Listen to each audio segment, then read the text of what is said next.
Good evening my dear students. இன்னைக்கு நமக்கு டேலியில் என்ன பார்க்க போகிறோம் அப்படின்னா அக்கௌண்டிங் ஃபார் இஎம்ஐ அப்படிங்கிறத பற்றி பார்க்க போகிறோம். ஃபஸ்ட்டு இஎம்ஐ அப்படின்னா என்ன? இஎம்ஐ அப்படின்னா அதனுடைய ஃபுல் ஃபார்ம் வந்து பார்த்திங்கன்னா ஈக்குவேட்டட் மந்த்லி இன்ஸ்டால்மெண்ட். இஎம்ஐங்கிறது என்ன? ஈக்குவேட்டட் மந்த்லி இன்ஸ்டால்மெண்ட் அப்படின்னு போகும். ஃபார் எக்ஸாம்பிள், இப்போ நான் வந்து ஒரு கார் வாங்க போகிறேன். காரோடைய ப்ரைஸ் வந்து 20 lakhs. காரோடைய price 20 lakhs. என்கிட்ட 20 lakhs கேஷ் இருக்குது.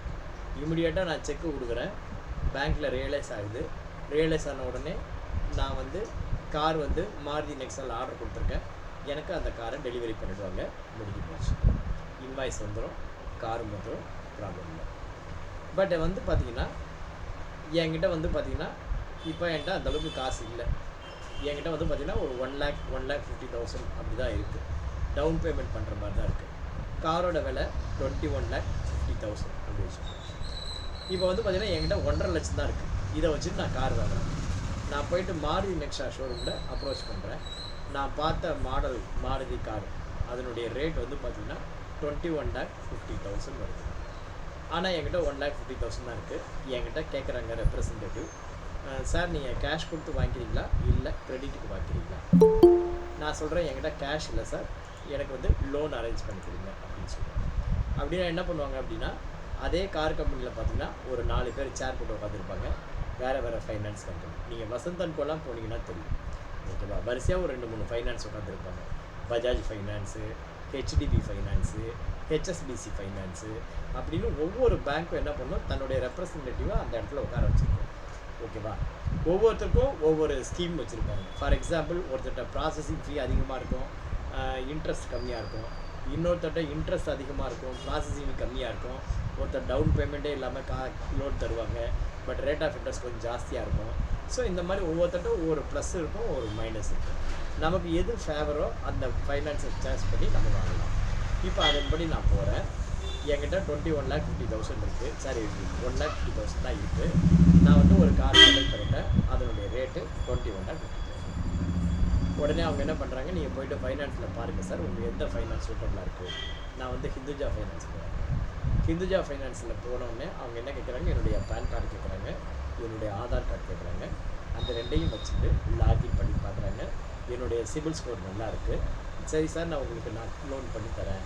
அந்த மாதிரி 20 லட்ச ரூபா காரு, அதுக்கு வந்து 24% பர் ஆனம் இன்ட்ரெஸ்ட்டு அப்படின்னு சொல்கிறாங்க. உங்களுக்கு ஓகேவா கேட்குறாங்க. ஓகே சார் அப்படின்னு சொல்கிறேன். ஸோ 21,50,000ல் 1,50,000 நீங்கள் டவுன் பேமெண்ட் பண்ணிவிடுங்க. 1,50,000 நீங்கள் டவுன் பேமெண்ட் பண்ணிவிடுங்க. பாக்கி இருக்கிற 20 lakhs நீங்கள் மாருதி நெக்ஸா கொடுக்க வேண்டிய 20 lakhs நாங்கள் என்ன பண்ணிவிடுவோம், மாருதி நெக்ஸா கொடுத்துருவோம். நீங்கள் அதுக்கு பதிலாக என்ன பண்ணணும்னா, லோன் அப்ளிகேஷனில் எனக்கு நீங்கள் சைன் பண்ணி தரணும். இந்த லோன் ப்ராசஸ்க்காக ஒரு 10,000 ரூபாய் நீங்கள் தனியாக கொடுத்துருங்கிறாங்க. அதன்படி நான் தனியாக கொடுத்துருவேன். இப்போ வந்து பார்த்திங்கன்னா நான் கார் பர்ச்சேஸ் பண்ண போன டேட்டு வந்து 2/4/2021. நான் இன்றைக்கி கார் பர்ச்சேஸ் பண்ண போகிறேன் 2/4/2021. அன்றைக்கே நான் வந்து என்ன பண்ணுறேன், டவுன் பேமெண்ட்டை கொடுத்துட்டு அதே மாதிரி லோனுக்கு சைன் பண்ணிட்டேன். நான் சைன் பண்ண வேகத்துக்கு அன்றைக்கே லோனை ப்ராசஸ் பண்ணி என்ன பண்ணுறாங்கன்னா, மாருதி நெக்ஸாக்கு அந்த அமௌண்ட்டை அந்த ஹிந்துஜா ஃபைனான்ஸு போய் சேர்ந்துருக்கு. மாருதி நெக்ஸாக்கு வர வேண்டிய காசு வந்தாச்சு. எந்த கார் கம்பெனியும் சரி, 2 வீலர் கம்பெனியும் சரி, கஸ்டமருக்கு கிரெடிட் சேல் பண்ண மாட்டாங்க, பட் லோன் அரேஞ்ச் பண்ணி கொடுப்பாங்க, ரைட்டா? இப்போ வந்து பார்த்திங்கன்னா அந்த லோன் அமௌண்ட்டு, நான் வாங்கின லோன் அமௌண்ட்டு அது வந்து என் கையில் கொடுக்க மாட்டாங்க. லோன் அமௌண்ட்டு அந்த ஹிந்துஜா ஃபைனான்ஸ்கார என்ன பண்ணுவோம், மாருதி நெக்ஸாக்கு செட்டில் பண்ணுறோம். மாருதி நெக்ஸாக்கு செட்டில் பண்ணோடனே மாருதி நெக்ஸா என்ன பண்ணுறான், எனக்கு காரை ஹேண்ட் ஓவர் பண்ணிட்டாங்க. இப்போ வந்து பார்த்திங்கன்னா நான் கார் பர்ச்சேஸ் பண்ணியிருக்கிறது 2/4/21. நான் வந்து ஏன் வந்து எல்லாமே 2/4 போட்டிருக்கேன் அப்படின்னா, நம்ம யூஸ் பண்ணுறது வந்து பார்த்திங்கன்னா டேலி எஜுகேஷன் வெர்ஷன். ஒவ்வொரு மாதமும் 1ஆம் தேதியும் 2ஆம் தேதியும் எந்த மாதம் 31 தேதியும் இருக்கோ அதுதான் வேலை செய்யும். ஸோ தட் கன்வீனியன்ட் பர்பஸ்க்கு நான் எல்லாமே 2/4 அப்படின்னு சொல்லிக்கிறேன். இப்போ 2/4/2021 நான் வந்து ஒரு மாருதி கார் வாங்கிட்டேன். அதனுடைய ப்ரைஸ் வந்து 21,60,000. அதுக்கப்புறம் வாங்கினதுக்கப்புறம் அந்த காசு எனக்கு ஹிந்துஜா ஃபைனான்ஸு 20 lakhs தராங்க. அது வந்து பார்த்திங்கன்னா பிரின்சிபல் அமௌண்ட். எனக்கு நான் வாங்கின காசை அப்பயே உடனே கொடுத்தாக்க இன்ட்ரெஸ்ட் இல்லை அப்படின்னு வேணால் சொல்லிக்கலாம், ரைட்டா? ஆனால் நான் வாங்கின 20 லட்சத்தை எப்படி தரப்போகிறேன், மாதம் தரப்போகிறேன். அப்போ மாதம் நான் வாங்கின அதே 20 லட்சத்தை அப்படியே மாதம் 1 லட்சம் 20 மாதம் கொடுத்தா அவன் வாங்கிட்டு அப்படியே விட்டுருவானுங்கள, விடமாட்டான். என்ன கேட்பான், வட்டி கேட்பான். அப்போ இன்ட்ரெஸ்ட் அப்படின்னா என்ன, இன்ட்ரெஸ்ட் அப்படின்னா it is the compensation for the delayed payment அப்படின்ட்டு. அதாவது இன்ட்ரெஸ்ட் அப்படின்னா என்ன, it is the compensation for the delayed payment அப்படின்ட்டு. அப்போ என்ன பண்ணுறாங்க அப்படின்னா, அப்போ நான் கொடுத்த 20 லட்சத்துக்கு எனக்கு வட்டியோடு சேர்த்து கொடுங்க அப்படின்றாங்க. நான் என்ன கேட்குறேன், நீங்கள் எவ்வளோ % வட்டி அப்படின்னு கேட்குறேன். 24% வட்டி சொல்கிறாங்க. உடனே ஒரு இஎம்ஐ சார்ட் ரெடி பண்ணி என் கையில் தராங்க. அந்த சார்ட் எப்படி இருக்குன்னா இந்த மாதிரி இருக்கும். ஓகேவா, அந்த சார்ட் எப்படி இருக்குன்னா, என்னுடைய இஎம்ஐ வந்து மொத்தம் 24 மாதம். பார்த்தீங்கன்னா 24 மாதம். ஒவ்வொரு மாதமும் நான் எவ்வளோ தரணும் அப்படின்னா 1,05,742 தரணும். அந்த மாதிரி பார்த்தீங்க அப்படின்னா நான் வந்து 24 மாதத்துக்கு மொத்தம் 25,37,813 ரூபா வாங்கியிருப்பேன். ஆக்சுவலாக நான் வாங்கின அமௌண்ட் எவ்வளவு, அதுதான் என்னுடைய பிரின்சிபல் அமௌண்ட்டு. இதுதான் வந்து நான் வாங்கின அமௌண்ட்டு. இந்த வாங்கின அமௌண்ட்டுக்கு இன்ட்ரெஸ்ட் அமௌண்ட்டு சேர்த்து அதுதான் இஎம்ஐ. ஸோ இஎம்ஐ அப்படிங்கிறது என்ன, நம்முடைய principal amount plus interest amount சீக்கிரம் உங்களுக்கு இஎம்ஐ. ஆக்சுவலாக நான் வாங்கின அமௌண்ட்டு 20 லட்சம். நான் வந்து அதுக்கு கொடுக்க வேண்டிய இன்ட்ரெஸ்ட் வந்து பார்த்திங்கன்னா 5,37,000. ஸோ இது ரெண்டும் கூட்டினா தான் 25,37,823. இப்போ வந்து பார்த்திங்கன்னா இஎம்ஐ அப்படின்னா என்னென்னா, என்னுடைய டோட்டல் அமௌண்ட்டு பேபிள், அதாவது என்னுடைய பிரின்சிபல் அமௌண்ட் ப்ளஸ் இன்ட்ரெஸ்ட் ரெண்டும் சேர்ந்து தான் டோட்டல் அமௌண்ட் பேபிள். அந்த டோட்டல் அமௌண்ட் பேபிளை divided by number of installment, அதால் வகுத்தா என்ன ஆகும்னா 1,05,742. இந்த 1,05,742 தான் நம்ம என்ன பண்ணுறோம், ஒவ்வொரு மாதமும் நம்ம பேமெண்ட் பண்ணிடுறோம். ரைட்டா. ஆக்சுவலாக வந்து இன்ட்ரெஸ்ட் வந்து எதுக்கு நம்ம பேமெண்ட் பண்ணுவோம், இன்ட்ரெஸ்ட் வந்து பார்த்திங்கன்னா நம்ம அவுட்ஸ்டாண்டிங் எவ்வளோ அமௌண்ட் இருக்கோ அந்த அமௌண்ட்டுக்கு தான் நம்ம இன்ட்ரெஸ்ட் பேமெண்ட் பண்ணுவோம். ஓகேவா. இப்போ ஒவ்வொன்றும் எப்படி கால்குலேட் பண்ணியிருக்கோம் பாருங்கள். இப்போ வந்து பார்த்திங்கன்னா காருக்கு ரேட் ஆஃப் இன்ட்ரெஸ்ட் வந்து பார்த்திங்கன்னா 24% பர் ஆனம். இது வந்து பர் ஆனம். அப்போ இது வந்து பார்த்திங்கன்னா பர் மந்த் இன்ட்ரெஸ்ட். இந்த 2.2 இருக்குல்ல, அது வந்து பர் மந்த் இன்ட்ரெஸ்ட். இது வந்து பார்த்திங்கன்னா 24%ங்கிறது வருஷத்துக்கு. மாதத்துக்கு வந்து பார்த்திங்கன்னா இதை 12ஆல் வகுத்தா என்ன வரும் அப்படின்னா 2% வரும். இதை வந்து 12ஆல் வகுத்தா மாதம் எத்தனை % வட்டி, 2% வட்டி. ஓகேவா. இதை வந்து 12ஆல் பெருக்கினா ஒரு வருஷத்துக்கு எவ்வளோ வட்டி அப்படிங்கிறது தெரிஞ்சு. ரைட்டு. அடுத்தது வந்து பார்த்திங்கன்னா பிரின்சிபல் அமௌண்ட். இப்போ நம்பர் ஆஃப் இன்ஸ்டால்மெண்ட் எவ்வளவு அப்படின்னா 24 இன்ஸ்டால்மெண்ட். பிரின்சிபல் எவ்வளோன்னா 20 lakh.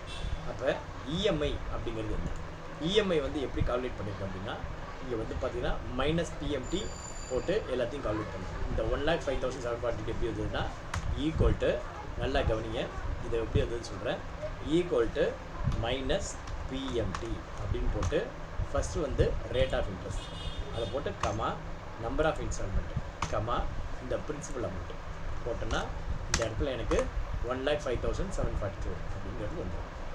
ஓகேவா. இது எப்படி வந்தது, எதை பெருக்கிறோம், ஈக்குவல் டு ஃபார்முலா வந்து பார்த்திங்கன்னா மைனஸ் பிஎம்டி. பாருங்கள் ஃபார்முலா என்னது, மைனஸ் பிஎம்டி அப்படின்னு போட்டு ப்ராக்கெட் ஓப்பன் பண்ணணும். ஷிஃப்ட் போட்டு ப்ராக்கெட் ஓப்பன் பண்ணி முதல்ல ரேட் ஆஃப் இன்ட்ரெஸ்ட்டு கமா, அடுத்தது நம்பர் ஆஃப் இன்ஸ்டால்மெண்ட்டு கமா, அடுத்தது பிரின்சிபல் அமௌண்ட்டு போட்டு ப்ராக்கெட்டை க்ளோஸ் பண்ணுங்கள். க்ளோஸ் பண்ணால் என்னாச்சு, 1,05,742.19 வருது. இதுதான் வந்து இங்கே பார்த்தீங்கன்னா ஒவ்வொரு மாதமும் நம்ம கொடுக்க வேண்டியது. அதாவது ஒவ்வொரு மாதமும் 24 மாதத்துக்கு நம்ம கொடுக்க வேண்டிய அமௌண்ட்டு இந்த. ரைட். ஓகே. இப்போ இந்த சார்ட் உங்களுக்கு நான் எக்ஸ்பிளைன் பண்ணுவேன். இது வந்து இஎம்ஐ டேட்டு ஒவ்வொரு நாளும் நம்ம எந்த மாதம், ஒவ்வொரு மாதமும் எத்தனாம் தேதி நம்ம இந்த பணத்தை தரணும், அதனுடைய இஎம்ஐ நம்பர் என்ன, ஒவ்வொரு மாதமும் தர வேண்டிய அமௌண்ட் எவ்வளவு, அதில் இந்த இஎம்ஐ அமௌண்ட்டில் இன்ட்ரெஸ்ட்டுக்காக எவ்வளோ தரணும், பிரின்சிபலுக்காக எவ்வளோ தரணும் அப்படின்னு இருக்குது. இங்கே செக் நம்பர் இருக்குது. இப்போ வந்து பாருங்கள், இதை வந்து நான் வந்து எப்படி இந்த சார்ட் எப்படி நான் ரெடி பண்ணியிருக்கேன் அப்படிங்கிறது நான் உங்களுக்கு இப்போ எக்ஸ்பிளைன் பண்ணுறேன். ஆக்சுவலாக வந்து பார்த்திங்கன்னா 2 நாளில் நான் என்ன பண்ணுறேன், லோன் வாங்குகிறேன். 2 நாளில் எவ்வளோ வாங்குகிறேன் லோனு, 20 lakhs தரேன். இப்போ வந்து இந்த பணம் என்கிட்ட எவ்வளோ நாள் கையில் இருக்குன்னா 2/5 வரைக்கும் இருக்குது. என்கிட்ட எவ்வளோ இருக்குது, இந்த பிரின்சிபலுக்கு பேர் என்ன அப்படின்னா அவுட்ஸ்டாண்டிங் பிரின்சிபல். நான் இப்போ 2 நாளில் 20 லட்சம் லோன் வாங்கியிருக்கேன். அப்போ இன்ட்ரெஸ்ட் வந்து பார்த்திங்கன்னா 2/5 என்னுடைய மொதல் இஎம்ஐ ஸ்டார்ட் ஆகுது. ஒவ்வொரு மாதமும் நான் எவ்வளோ தரணும், 1,05,742.19. நான் என்ன பண்ணுறேன், ஃபஸ்ட்டு 9 மாதமும் கொடுக்க வேண்டிய இஎம்ஐ போட்டுருவேன். 1,05,743 அப்படின்னு போட்டு அதை அப்படியே காப்பி பண்ணி ஷிஃப்ட்டு பிடிச்சிட்டு அப்படியே எல்லாத்தையும் இட்டு விட்டேன். ஸோ முதல்ல நான் கொடுக்க வேண்டிய என்டையர் அமௌண்ட்டு அது வந்துடுச்சு. இப்போ வந்து பார்த்தீங்கன்னா என்டையர் அமௌண்ட்டும் இதை நான் கூட்டினேன் அப்படின்னா எவ்வளோங்கிறது தெரிஞ்சுக்கணும். பார்த்தீங்கன்னா 25,37,832 நான் தர வேண்டியிருக்கு. அதாவது நான் 20 லட்சம் லோன் வாங்குகிறேன், அதுக்கு இஎம்ஐயாக நான் வந்து மொத்தம் 25 லட்சம் தரேன். அப்போ இன்ட்ரெஸ்ட் அமௌண்ட் எவ்வளோ அப்படின்னு பார்த்தீங்கன்னா 20 லேக்ஸில் 25 லேக்கில் 20 லேக் போச்சுன்னா பேலன்ஸ் அமௌண்ட் இன்ட்ரெஸ்ட். இப்போ இந்த இன்ட்ரெஸ்ட் அமௌண்ட் எப்படி கண்டுபிடிக்கிற பாருங்க. இன்ட்ரெஸ்ட் அமௌண்ட் எப்போதுமே என்ன கண்டுபிடிக்கணும்னா அவுட்ஸ்டாண்டிங் பிரின்சிபலில் இன்ட்ரெஸ்ட் கண்டுபிடிக்கணும். பிரின்சிபலில் எப்படி கண்டுபிடிக்கணும்? அவுட்ஸ்டாண்டிங் பிரின்சிபலில் இன்ட்ரெஸ்ட் கண்டுபிடிக்கணும். எப்படி கண்டுபிடிக்கணும் அப்படின்னு பாருங்கள். ஈக்குவல் டு இன்ட்ரெஸ்ட் வந்து பார்த்தீங்கன்னா அவுட்ஸ்டாண்டிங் பிரின்சிபல், ரெண்டாவது மாதத்துக்கு இன்ட்ரெஸ்ட் கண்டுபிடிக்கணும். இந்த இடத்துல ரவுண்டு அப்படின்னு ஒரு ஃபங்க்ஷன் போட்டுருக்கோம். எதுக்காகனா நமக்கு கிடைக்கிற அமௌண்ட்டு ரவுண்டாக கிடைக்கும், இல்லைன்னா பைசாக்காக வரும். பைசாவை அவாய்ட் பண்ணுறதுக்கு நான் என்ன பண்ணுறேன், இந்த மாதிரி ஃபார்முலா போட்டுக்கிறேன். நீங்கள் பொறுமையாக பண்ணி பார்க்கணும். ஈக்குவல் டு ரவுண்டு அப்படின்னு டைப் பண்ணுங்கள். என்ன பண்ணணும்? ஈக்குவல்ட்டுன்னு போட்டு ரவுண்டு அப்படின்னு டைப் பண்ணணும். பண்ணிட்டு ஷிஃப்ட்டு பட்டனை பிடிச்சிடணும். என்ன பண்ணணும்? ஷிஃப்ட்டு பட்டனை பிடிச்சிட்டு 2 ப்ராக்கெட்டு போடணும். ஷிஃப்ட்டு பட்டனை பிடிச்சிட்டு 2 ப்ராக்கெட் போடணும். போட்டதுக்கப்புறம் கையை எடுத்துடுங்க. கையை எடுத்துகிட்டு இப்போ வந்து பார்த்தீங்கன்னா எதையும் பெருக்கணும் அப்படின்னா அவுட்ஸ்டாண்டிங் பிரின்சிபலையும் ரேட் ஆஃப் இன்ட்ரெஸ்ட்டையும் பெருக்கணும். இப்போ வந்து பார்த்தீங்கன்னா outstanding principal into rate of interest, இங்கே rate of interest per month interest, அதை போட்டு இந்த மாதிரி செலக்ட் பண்ணிவிட்டு இப்போ ப்ராக்கெட்டை க்ளோஸ் பண்ணிவிட்டு இப்போ நீங்கள் 2 ப்ராக்கெட் ஓப்பன் பண்ணியிருக்கீங்க. ஒரு ப்ராக்கெட்டை க்ளோஸ் பண்ணியாச்சு. இன்னொரு ப்ராக்கெட் என்ன பண்ணணும்னா கமா போட்டு சைபர் போட்டு இப்போ வந்து ஷிஃப்ட்டு போட்டு அந்த ப்ராக்கெட்டை க்ளோஸ் பண்ணால் உனக்கு இன்ட்ரெஸ்ட்டு தெரியும். அதாவது 20,000க்கு மாதம் 2 காசு வட்டி பார்த்தீங்கன்னா 40,000 ரூபாய் இன்ட்ரெஸ்ட் அப்படிங்கிறது உங்களுக்கு தெரிய வரும். இப்போ இஎம்ஐ அப்படின்னா என்ன சொல்லியிருக்கேன்? இஎம்ஐ அப்படிங்கிறது பிரின்சிபல் ப்ளஸ் இன்ட்ரெஸ்ட். இந்த இஎம்ஐ அமௌண்ட்டில் உங்களுக்கு இன்ட்ரெஸ்ட் அமௌண்ட் தெரிஞ்சு போச்சு. அப்போ மிச்சம் இருக்கிறது என்னவாக இருக்க முடியும்? மிச்சம் இருக்கிறது வந்து பார்த்திங்கன்னா பிரின்சிபலாக தான் இருக்க முடியும். அதாவது இஎம்ஐ அமௌண்ட்டில் இன்ட்ரெஸ்ட் அமௌண்ட்டு போயிடுச்சுன்னா மிச்சம் இருக்கிறது என்ன அப்படின்னா பிரின்சிபல் அமௌண்ட்டு. ஓகேங்களா? யாரும் மைக்கை ஆன் பண்ணி வச்சுருக்காங்க, அவங்க வந்து மைக்கை ஆஃப் பண்ணிடுங்க. யார் மைக்கை ஆன் பண்ணி வச்சுருக்கா? கிளாஸ் டிஸ்டர்ப் பண்ணக்கூடாது. ரெகுலராக போகும்போது கிளாஸ் டிஸ்டர்ப் பண்ணக்கூடாது. டவுட் இருந்தால் கடைசியாக கேளுங்க. இப்போ வந்து பார்த்தீங்கன்னா இன்ட்ரெஸ்ட் எப்படி கண்டுபிடிக்கிறது அப்படிங்கிறது இன்னொரு முறை சொல்கிறேன். ஆக்சுவலாக வந்து இது நான் உங்களுக்கு எக்ஸ்ட்ராவாக சொல்லித்தரேன், இதை வந்து நீங்கள் தெரிஞ்சுக்கலாங்க. ரைட்டா? இப்போ இன்ட்ரெஸ்ட் எப்படி கண்டுபிடிக்கணும்னா ஈக்குவல் டு ரவுண்டு அப்படின்னு போட்டு ஷிஃப்ட்டு பிடிச்சிட்டு 2 ப்ராக்கெட் போட்டு இந்த interest amount into rate of interest per month போட்டு ஷிஃப்ட்டு பிடிச்சி ப்ராக்கெட்டை க்ளோஸ் பண்ணி கமா போட்டு 0 போட்டு 2 ப்ராக்கெட் ஓப்பன் பண்ணோம், 2 ப்ராக்கெட்டு க்ளோஸ் பண்ணோம். என்ட்ரு கொடுத்தீங்கன்னா ரவுண்ட் ஆகிடும். ரைட்டா? இப்போ பிரின்சிபல் அமௌண்ட்டு, இஎம்ஐ அமௌண்ட் இது இன்ட்ரெஸ்ட் அமௌண்ட்டு. இப்போ இஎம்ஐயில் இன்ட்ரெஸ்ட் போச்சுன்னா மிச்சம் இருக்கிறது தான் பிரின்சிபல். என்ன சொல்கிறேன்? இஎம்ஐயில் இன்ட்ரெஸ்ட் போச்சுன்னா மிச்சம் இருக்கிறது தான் பிரின்சிபல் அமௌண்ட். இப்போ அவுட்ஸ்டாண்டிங் பிரின்சிபல்னால் என்னென்னு சொல்கிறேன். அவுட்ஸ்டாண்டிங் பிரின்சிபல்னால் இப்போ வந்து 2 நாளில் நீங்கள் என்ன பண்ணுவீங்க? 20 லேக்ஸ் லோன் வாங்கிருக்கீங்க. இந்த 20 லேக்ஸில் பிரின்சிபல் அமௌண்ட்டு 65,000 போயிடுச்சு. அது போக மிச்ச அமௌண்ட் எவ்வளோ இருக்கும்? இந்த அமௌண்ட்டுக்கு தான் அடுத்த மாதம் நீங்கள் இன்ட்ரெஸ்ட் தரணும். எவ்வளோ அமௌண்ட்டு? இந்த 20 லேக்ஸை நீங்கள் 2 நாள்லேருந்து 2-5 வச்சுக்கும் ஒரு மாதம் வச்சுருந்துருக்கீங்க. அந்த ஒரு மாதத்துக்கு வட்டி 40,000. இப்போ வந்து பார்த்தீங்கன்னா மொத்தம் 1,05,000 மொதல் இஎம்ஐயில் கட்டுறீங்க. அந்த மொதல் இஎம்ஐயில் 40,000 போயிடுச்சுன்னா நீங்கள் வந்து பார்த்தீங்கன்னா 40,000 இன்ட்ரெஸ்ட் போயிடுச்சுன்னா பாக்கி அசலுக்காக 65,000 கட்டுறீங்க. நீங்கள் கட்டுற 1,05,000ல் இன்ட்ரெஸ்ட் வந்து 40,000 இருக்குது, பிரின்சிபல் வந்து 65,000 இருக்குது. ஓகேவா? இப்போ அவுட்ஸ்டாண்டிங் பிரின்சிபல் அப்படிங்கிறது என்னென்னா ஓப்பனிங் பிரின்சிபல் மைனஸ் அந்த இஎம்ஐயில் எவ்வளோ கட்டணும், அதுதான் வந்து அவுட்ஸ்டாண்டிங் பிரின்சிபல். இப்போ இந்த அவுட்ஸ்டாண்டிங் பிரின்சிபல் ஆல்வேஸ் அப்படியே இருக்கும்.